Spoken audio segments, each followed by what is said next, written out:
हम लोग मृत्युंजय मंत्र की जो विवेचना कर रहे थे, यहां तक हम लोगों ने कर लिया। ओम त्र्यंबकम यजामहे सुगंधिम पुष्टिवर्धनम उर्वारुकम इव ककड़ी की तरह बंधनान, जो हम जीवन और आत्मा और शरीर जो जीवन के एक डोर से बंधा है, मृत्योर्मुक्षीय मामृतात्। अब इसमें 3 शब्द हैं, मृत्योर, ये तो आपको पता है। हालांकि मृत्यु शब्द पता नहीं क्यों हमारी सभ्यता में इतना उसको दूषित समझा जाता है। कोई मृत्यु की बात करने को नहीं तैयार, जबकि जितनी सत्यता मृत्यु में है उतनी और किसी चीज में नहीं है। हम क्लब होगा, वो जो मॉल होगा और बाजार होगा और सब चीजें जिनका कोई खास महत्व नहीं है, वो सब शहर के बीच में बनाते हैं। और जो ये मरघट वगैरह है, ये बिल्कुल शहर से दूर, किसी को दिखाई ना दे, कोई उसकी बात ना करे, बच्चों को वहां नहीं ले जाते। अरे जब वो सत्यता का सामना एक दिन करते हैं तो उन्हें बड़ा कष्ट होता है। और इसीलिए ये भ्रांतियां हैं कि बड़ी डरावनी चीज है, ये तो हमने नहीं आना। जो बचपन से सिखाओ कि आएगा, हम भी मरेंगे, तुम भी मरोगे, और इसमें कोई दुख की बात नहीं है। वहां जहां सब जाते हैं वहीं तुम भी जाओगे, वहीं हम भी जाएंगे। लेकिन और पहले ऐसा ही होता था, मृत्यु का शास्त्र पढ़ाया जाता था। लेकिन अब आजकल हम लोग मृत्यु के नाम से इतना डर जाते हैं। दिल्ली में निजामुद्दीन का एक जो है वो दाह ग्रह, वहां इतनी ऊंची दीवार खड़ी कर दी। यहाँ का तो हमें पता नहीं, वहां का देखा था। काहे के लिए इतनी ऊंची? ओशो कहते हैं कि दीवार काहे के लिए बनाई? जो उसके अंदर है दफन वो तो बाहर आएंगे नहीं, और जो बाहर है वो अंदर जाना नहीं चाहेगा। अरे किस चीज का डर है? सबको डरा के रखते हैं। चलो ठीक है, बहुत ही कोई प्रसन्नता वाली बात भी नहीं है तो ठीक है, छुपा के रखो, ढक के रखो। लेकिन उसे मतलब एक परहेज की चीज, एक अशुभ चीज ऐसा क्यों बना दिया? हमारे शास्त्र में तो ऐसा नहीं है। हमारे यहाँ तो जन्म जैसा एक संस्कार है, मृत्यु भी वैसे ही संस्कार है। और यदि कोई व्यक्ति अपनी आयु पूरी करके जाता है, उसकी मृत्यु होती है, तो उसका तो उत्सव मनाया जाता है। हमारे ससुर मतलब ग्रैंडफादर मुंशी नारायण प्रसाद अस्थाना, वो 98 ईयर्स होके उनकी मृत्यु हुई थी। पूरे इलाहाबाद में जश्न हुआ था। और सिविल लाइंस में जहाँ राणा ज्वेलर का एक फाटक है और दूसरे फाटक पे पहले एलजी राम हुआ करता था, रामचंद, अब वहाँ पे एक कोई रॉबसन टेलर है क्या, वो पूरा बिल्डिंग एक मकान था बाबा का, नारायण प्रसाद अस्थाना का। जब उनकी डेथ हुई तो मुझे याद है विमान बन के आया था। इतना खूबसूरत वो बना था, उसमें नारियल लगे, फूल लगे और पता नहीं क्या क्या इतना, और पूरा प्रोसेशन, बैंड बाजा, वो हर जगह के थे। कहीं के वाइस चांसलर थे, कहीं के प्रयाग संगीत समिति के प्रेसिडेंट थे, एडवोकेट जनरल ऑफ इंडिया थे, वो पता नहीं बहुत कुछ थे। तो हर संस्था की तरफ से बैंड बाजे आए थे। तो सिविल लाइंस में हमारी कोठी से संगम तक प्रोसेशन गया था, सज के निकला था। हम लोग के बुद्धि में ये था कि मरना मतलब एक ही बड़ा कोई दुखद चीज है या क्या है। तो हम लोग दादी से बाद में पूछा कि ऐसा क्यों? बोले कोई व्यक्ति इतनी संपन्नता से, सबसे बड़ी बात इतने मान सम्मान से जिसके संपर्क में आए, सबका मदद की, हर कोई इज्जत करता था, किसी से कोई दुश्मनी नहीं, इतना भाग लेके कोई व्यक्ति आएगा और संसार में इतनी हंसी खुशी, इतना बढ़िया जीवन बिता के गया है, उसका तो उत्सव मनाना चाहिए। तो ये चीज मुझे लगता था कि क्यों नहीं हम लोग, ये बात अलग है कि जो जाता है उसका हमें अपने दुख होता है, वो चीज अपनी जगह है। एक इंसान जब तक हम जीवित हैं तभी तक ना दुख है, कल को तो हम भी वहीं चले जाएंगे। लेकिन ठीक है, वो दुख मनाइए, वो शोक मनाइए, वो याद मनाइए, वो सब कुछ ठीक है। पर इतना इसको भ्रांति में जो भर दिया, तो इसलिए लोग ठीक से मृत्यु शास्त्र पढ़ना भी नहीं चाहते। ये जितने बड़े बड़े आचार्य हैं वो लोग अभी तक तो आर्ट ऑफ लिविंग होता है, अब आर्ट ऑफ डाइंग सिखाते हैं। कितने ये जो उत्साह देने वाले मोटिवेशनल स्पीकर्स होते हैं, आप इस पे देखिए, यूट्यूब पे ढेरों लेक्चर्स भरे पड़े हैं, हाउ टू डाई। यही मंत्र में, इस मंत्र में तो शुरू से ही लिखा है हाउ टू डाई। आप नहीं मरेंगे, फिर से याद दिला दे रहे हैं, आप नहीं मरेंगे ये नहीं लिखा है। हम महाकाल से ये प्रार्थना नहीं कर रहे हैं कि हमें मारो मत। हम ये कह रहे हैं कि जो बंधन है वो हमारा कट जाए, हमें आसानी से मृत्यु से मोक्ष की तरफ और मोक्ष से अमृत की तरफ ले जाइए। जब हमको अमृत की तरफ ले जाएंगे तो मृत्यु पर मृत्यु तो पीछे छूट गई ना, वो विजय है हमारी। आप मृत्यु की जय किसको मना रहे हैं? हम मृत्यु को हरा दें, उसको वहीं रोक दें और हम इस पार रुके रहें, ये मृत्यु पर जय नहीं है। मृत्यु पे जय क्या है? वो तो आएगी ही आएगी, आप खुशी से जाएं या दुख से जाएं, उसको पार करके हमने मोक्ष को प्राप्त किया, क्योंकि हमने सारे जितने बंधन थे सब तोड़ दिए, उसको प्राप्त किया। और मोक्ष को प्राप्त करने के बाद हम इतनी ऊंची अच्छी अवस्था में गए, क्योंकि हमें महाकाल पर विश्वास है, हमने इस मंत्र को साध लिया है, हमें सारे ऊर्जा और जितनी भी आनंद की अनुभूति होगी तो हमें अमृत मतलब आनंद और शांति की प्राप्ति होगी। ये पूरी की पूरी इस मंत्र में वो दिया हुआ। और ये केवल देखिए हिंदू धर्म में ये मान्यता है, वो इसलिए है कि हम क्योंकि पुनर्जन्म में विश्वास रखते हैं, हम अच्छा करेंगे तो जब लौट के आएंगे तो अच्छा ही होगा। आपको एक बात पहले और बताई थी कि मरने के बाद शरीर छूट जाता है, कई चीजें छूट जाती हैं, लेकिन मन के साथ, जो आत्मा के साथ उसकी बुद्धि, उसकी स्मृतियां, उसका अनुभव साथ जाती हैं, वो सूक्ष्म रूप में जाती हैं। देखिए आपको एक ऐसे अगर कठिन लग रहा तो एक उदाहरण दें। एक आम का फल है, वो डाल से जुड़ा हुआ है बंधन में। जब उसका समय पूरा हो गया, वो पक गया, तो स्वतः ही वो डाल को छोड़ देता है, डाल से बंधन से हट गया और वो नीचे गिर गया। तो न पेड़ को चोट लगी, न डाल को चोट लगी, न फल को चोट लगी, वो स्वतः ही अलग हो गया। ये है मृत्यु पर विजय।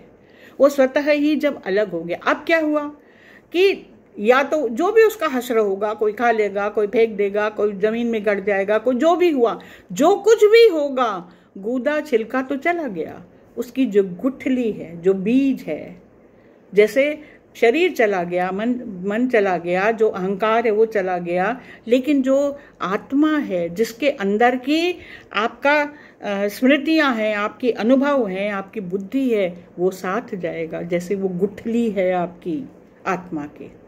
अब ये गुठली का क्या होगा? आम की गुठली का, ये धरती पे पड़ा रहे या कोई बो दे या कोई गल जाए, लेकिन जैसे ही उपयुक्त समय आएगा, ये आपके हाथ में नहीं है, ये प्रकृति डिसाइड करती है, ये विधान है और ये आपके प्रारब्ध और प्रकृति के हिसाब से होता है कि कब वो गुठली अनुकूल समय मिले। 5 ही तो तत्व हैं, उसको गर्माहट मिले, उसको उष्णता मिले, कहीं जल वल कहीं से मिल जाए जब मौसम आएगा तब, और हवा अच्छी सी मिले और मट्टी मिले, वो फिर पनपेगा। तो क्या पनपेगा? आम की गुठली में से क्या निकलेगा? क्या उसके स्वभाव में, उसकी आत्मा में, उसके अंतर में, उसके बीज में क्या है? उसकी स्मृतियां हैं, उसका अनुभव है। वो गुठली जानती है कि हमें आम का ही पेड़ निकालना है, आम की गुठली में से करौंदे का पेड़ नहीं निकलेगा, क्योंकि उसकी स्मृति में है ही नहीं। इसी प्रकार देखिए, ये बात तो आपको बहुत सहज रूप से समझ आई, यही बात हम पर लागू होती है।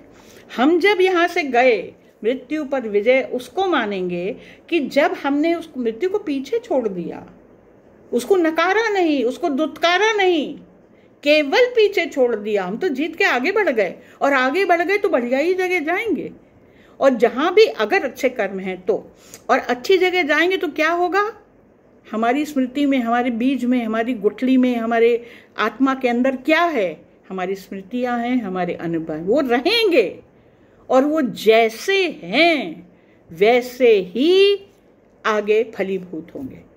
यदि हमें मोक्ष की प्राप्ति है तो उस लोक में फलीभूत होंगे, यदि हमें दोबारा जन्म लेना है तो इस लोक में हम उन्हीं स्मृतियों और उन्हीं चीज़ों के आधार पे, अनुभव के आधार, वो संरक्षित रहते हैं आत्मा में, उन्हीं के आधार पे। तो हम इस बंधन को क्यों नहीं तोड़ सकते? इसमें महामृत्युंजय में यही सिखा रहा है।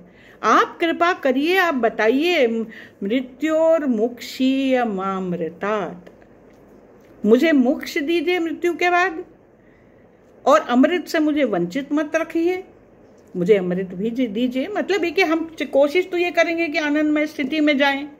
जैसे वो गुठली चाहेगी हम राजा के बगीचे में लगें, चारों तरफ सुंदर फूल भी हो, माली भी देखता रहे, लेकिन अगर वो जंगल में लग गया तो वो उसके हाथ में नहीं है, वो प्रकृति के हाथ में है।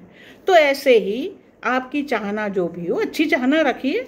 कभी कभी जो प्रबल चाहना होती है वो भी फलीभूत होती है। तो ये चीज संरक्षित सुरक्षित हम अपने आप में रखें।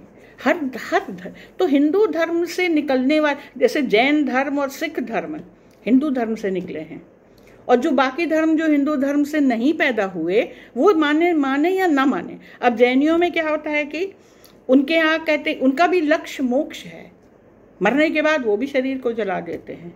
पंच तत्व में वो भी विश्वास करते हैं। उनके यहाँ बस एक फर्क है कि उसको वो क्रिया को कहते हैं संलेखना, अपनी इच्छा से मौत को ग्रहण करते हैं। वो एक स्टेप और आगे हैं।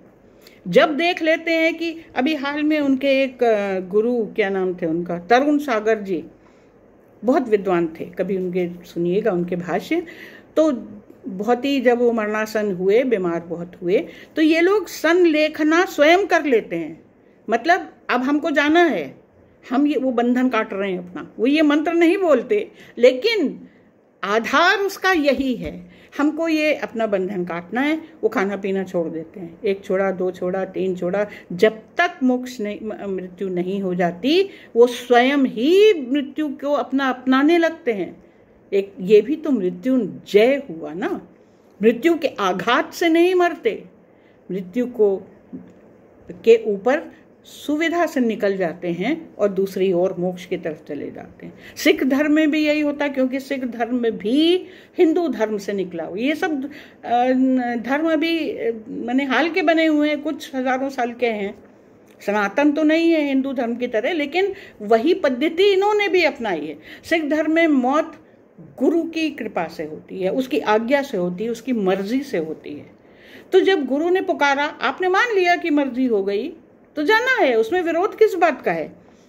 और उनको भी जलाया जाता है, पंच तत्व में वो भी विश्वास करते हैं, अग्नि से जलते हैं और राख को फिर जल में प्रवाह किया जाता है।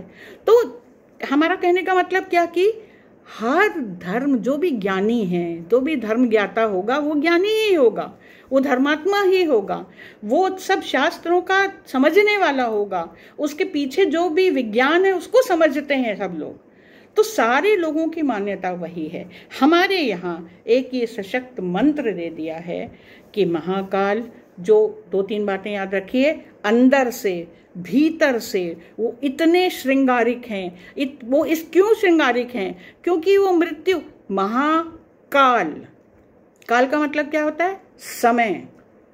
आपको जब शिव पढ़ा रहे थे तब भी ये बताया था कि शिव कालातीत हैं, वो काल के ऊपर हैं।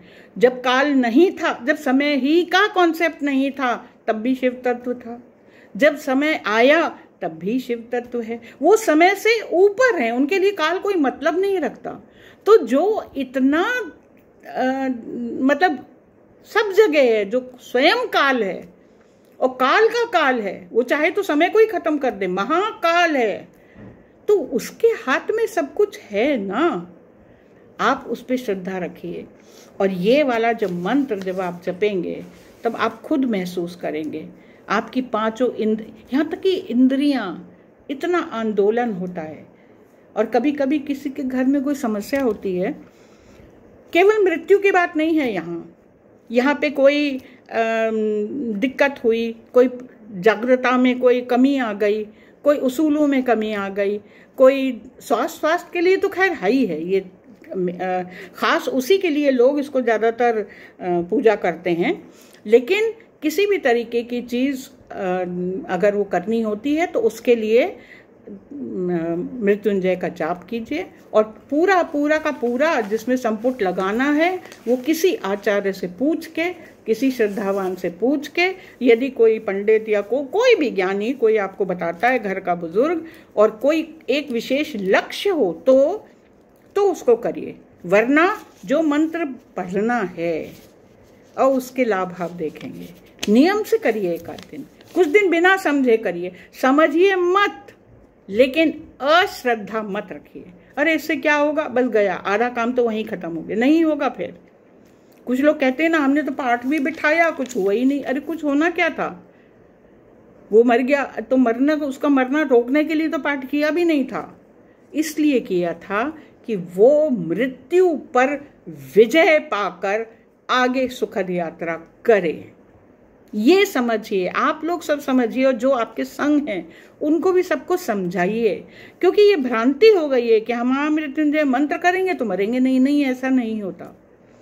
ये मृत्यु पर विजय है जो महाकाल देंगे। वो काल का काल है, वो महाकाल है जो ये सुनिश्चित करेगा कि आपने श्रद्धा करी है। ठीक है, मृत्यु को तो पार करना ही है, अरे आज नहीं करोगे कल करोगे, सो तो करना ही है। तो आप जब उसको पार करें तो आपकी सद्गति हो, आप सुख से रहें। तो जो मंत्र हम पढ़ रहे हैं, हम एक बार फिर से आपको बता देते हैं कि इसमें क्या क्या है। और आपको ये बताया ये कई तरह के मंत्र हैं, कोई 3 अक्षर का भी देता है, कोई 5 अक्षर का देता है, कोई केवल संपुट दे देता है, कोई संपुट जोड़ के देता है, कोई ये दोनों गायत्री संपुट और ये बीज संपुट दोनों जोड़ के देता है। कोई ये भी करता है कि बीच में तो मृत्युंजय मंत्र है और शुरू में जैसे वो बोलते हैं ओम ह्रोम जूम सः ओम भू भुव स्वः, फिर पूरा मृत्युंजय मंत्र बोला, और फिर ये जो संपुट लगाए हैं उनको उल्टे क्रम में बोलते हैं, स्व भुव भू ओम स जूम ह्रोम ओम, उल्टे। अब जो उनका कारण है, और जो अब इसमें तो यदि आपको श्रद्धा है, पंडित पे विश्वास है, कोई ज्ञानी पे है, या किसी कोई विशेष परिस्थिति में करना हो तो उसके ये पांडित्य के नियम हैं, उनको आप करना चाहें करें। लेकिन हम आज, क्योंकि हम खुद ही कोई इतने बड़े ना आचार्य हैं ना इतने ज्ञानी हैं, जो मंद बुद्धि से थोड़ी बहुत जानते हैं, वो आपके साथ साझा करने का मन हुआ। तो जो साधारण व्यक्ति साधारण समय में, अच्छा, और कभी मतलब से कोई चीज करो तो शायद इतना फल नहीं देता। बिना मतलब के करो, आज करो, अभी करो। भगवान को हम केवल सुख में समरण सब करें, दुख में करें ना कोई। अरे उल्टा बोल गए ना, दुख में सुमिरन सब करें, सुख में करें ना कोई, ऐसे थोड़ी होता है। हमेशा करिए ना। तो जो मंत्र बोलना है महामृत्युंजय का वो ये है, ओम ह्रोम जूं सः ओम भू भुव स्वः। ये मंत्र तब बोलेंगे जब कोई आचार्य बताएगा। अब आप अपने आप केवल कर रहे हैं तो क्या बोलेंगे, केवल मृत्युंजय मंत्र, जिसको त्रयंबक मंत्र कहते हैं, वो त्रयंबक से ही शुरू होता है। ओम त्र्यंबकम यजामहे सुगंधिम पुष्टिवर्धनम उर्वारुकमिव बंधनान् मृत्योर्मुक्षीयमामृतात्। केवल इतना। एक प्रश्न अभी उस दिन किसी ने किया था कि उर्वारुकमिव बंधना न है कि उर्वारुकमिव बंधना त है। ये भ्रांति थी। आपको बताएं, ये संस्कृत है। जो शब्द है वो है बंधनात। लेकिन हम बोलते बंधनात इसलिए नहीं है कि त के आगे मृत्यु जो है वो जोड़ दिया है, वो संधि है, तो उसका अ और इसका म बोल मिला के वो न हो जाता है। ये संस्कृत की संधि, ये व्याकरण है, तो इसलिए हम इसकी पचड़े में ना पड़े और इसको इतना समझने की जरूरत भी नहीं है। ये ध्यान रखें कि पहले वाले में न बोलें, बाद में त बोलें। जैसे उर्वारुकमिव बंधना, न शब्द ना त है, लेकिन संधि के संग बोलते हैं, इसलिए वो त न में परिवर्तित हो जाए। अगर आपने गलती से त बोल भी दिया तो कोई हर्ज नहीं है, क्योंकि असली शब्द तो त है, संधि के कारण उसका उच्चारण न है। उर्वारुकमिव बंधनान् मृत्योर्मुक्षीय मामृतात्। ठीक है, तो आपको सबको महाकाल, इस मंत्र के देवता शंकर भगवान आप पर कृपा बनाए रखें। आप लोग सदा, और पहली बात याद रखिएगा कि विश्वास रखिए, श्रद्धा रखिए, भक्ति रखिए, आनंद उठाइए और मंत्र को करिए। जब करिए, जैसे भी करिए, नियम इसके बहुत हैं। कुशा पे बैठ के करिए, रुद्राक्ष की माला पे करिए, जितना बन पाए उतना करिए, वरना तो जैसे हम लोग हैं, साधारण लोग हैं, कभी नियम हो जाता है तो कर भी लेते हैं, और नहीं तो हर समय बोलिए। इतना खूबसूरत मंत्र है, इतना पावरफुल। आप खुद ही देखेंगे, कभी आप महसूस करेंगे कि अरे पहले तो ये वाली समस्या से हम बड़ा उद्वेलित हो जाते थे, आजकल क्यों नहीं होते, आजकल मन शांत क्यों है। कभी ये वाला अगर कॉम्प्लीमेंट कोई दूसरा देता तो इतनी गुस्सा आती थी, लेकिन आजकल क्यों नहीं आती। लगता है कि ठीक है कह दिया उसने। कहीं न कहीं असर करता है आपके शरीर पर, स्वास्थ्य के रूप में, आपके मन पर, आपके इमोशंस पर, आपकी बुद्धि पर, आपके विचार पर, और आपके आत्मा के स्तर पर, काल के ऊपर भी असर करता है, क्योंकि महाकाल की कृपा होती है। तो आप लोग इसको हमेशा से करिए, और जब जो भी आपके अनुभव हों या कोई भी प्रश्न हो तो आप लोग भेजिएगा ग्रुप में, हम लोग उसको पढ़ेंगे, समझेंगे, दोबारा से यदि आवश्यकता हुई तो दोबारा फिर करेंगे। बहुत बहुत धन्यवाद आप सबको। नमस्कार।